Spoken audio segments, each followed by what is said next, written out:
So in the wake of the news of offensive coordinator Gary Kubiak stepping down, which wasn't quite surprising, right? But the first question obviously is going to be who's going to be the next offensive coordinator as the Vikings get their sixth new OC in 6 years. Awesome. Will they go outside the organization? Anthony Lynn, former Chargers head coach, just got fired. He has a lot of experience on the offensive side of the ball. Hugh Jackson, still flying around. Yeah. Or hey, Pat Shurmur's in Denver. Could we trade like a 5th-round pick for him? I don't know. But if they stayed in-house, there is a heir apparent, literally, in one's quarterback coach, Klint Kubiak. Now, we did a video about this back in June, said that, hey, maybe a plan is in place. Gary Kubiak, he takes care of the offense and offense accessories. And then Klint Kubiak 2021. Woo!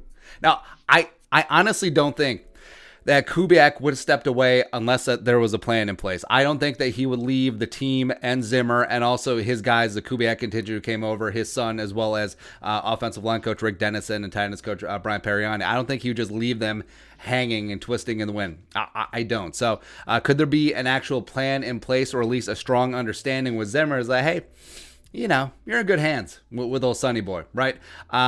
I think that there's a good case for it. And frankly, I think that it would be the best for the organization at this point. So let's talk about why today. So Klint Kubiak, background, 33 years young. Turns 34 in February. Vikings quarterbacks coach the last 2 seasons. Now, it's also unconfirmed whether or not he's Twitter CEO Jack Dorsey. I don't know. You guys ever seen him in the same place? I haven't. Kubiak the younger played his college ball at Colorado State, just like BC Johnson. Go Rams. Was a team captain as a senior, playing some safety. He was like basically Andrew Sendejo, but with, talent. Got a tryout cup of coffee with Washington, but then hopped into coaching. Was a grad assistant at Texas A&M, Gary's alma mater, for 3 seasons. Then jumped to the Vikings 2013 as an assistant wide receiver coach as well as offensive quality control. Now, 2013 is important. So Bill Musgrave was still the Vikings OC at that point. He and Kubiak go way back like chiropractic Denver, so it made sense. And then everyone got washed out. Musgrave, Leslie, everyone. And then Zimmer came in, and he kept Kubiak on staff for 2014, just like he did with Kevin Stefanski. So obviously Zimmer likes him, sees a little something in him. So it's like, okay, I'll keep him around on my first, potentially only coaching staff.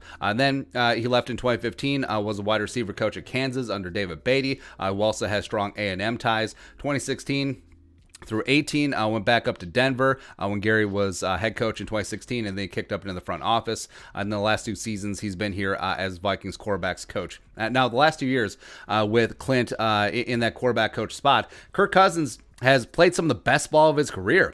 Well, minus the first 6 games of 2020, but he had career high in touchdowns this season with 35, as well as had back-to-back seasons of 100-plus quarterback rating, as well as 8-plus yards per attempt in both the last 2 seasons, which is phenomenal. It's really good. And Vikings finally have some nice on offense. You got Kirk playing inspired football. You got Justin Jefferson with a historic rookie season. Adam Thielen, all he does is catch red zone touchdowns, as well as Dalvin friggin' Cook, the second best running back in the NFL. And to throw that all away, start over from scratch, as well as you don't really know what the offseason is going to be this year. Like, is it going to be business as usual? Probably not. Is it going to be as truncated as 2020? Probably not either. But, you have continuity, especially with Kirk Cousins, because as Kirk goes, so does the offense, for better or for worse, right? That's the importance of the quarterback position. So having the guy who knows Kirk better than anyone in that building at TCO Performance Center Bar and Grill would be huge. Same scheme, same terminology, similar philosophy, maybe open things up a little bit more. I don't know. And I understand, but he's never called plays before. Where do you think play callers come from? Like, does a play caller stork just come down, plop guys in? No.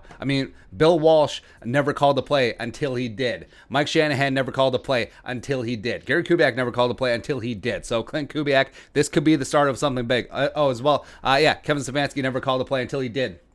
Turned out pretty good. Yeah, Browns in the playoffs. Let's go, baby. Woo! And also, it's kind of condescending to believe that it was all, Daddy Kubiak just running the whole thing and run the whole offense and offensive accessories. Now, Klint is his home man, breaking down film, game planning, going through plays. Hey, Kirk, what do you like? What don't you like? This is what you do good. Let's do more of this. Let's do less of that for sure. And also, Maybe Stefanski didn't poach Klint Kubiak, even though they're longtime friends. They go way back like chiroprac. When he got his first Cleveland staff together, like he did with Vikings assistants Drew Petzing and Jeff Howard, because he knew that there was a plan in place, a succession plan for Gary Kubiak. He was going to OC this year and then hand it over to Klint Kubiak, because it would look kind of weird to give play calling to a 1-year quarterback coach, but a 2-year. Woo, let's go. So maybe that's it.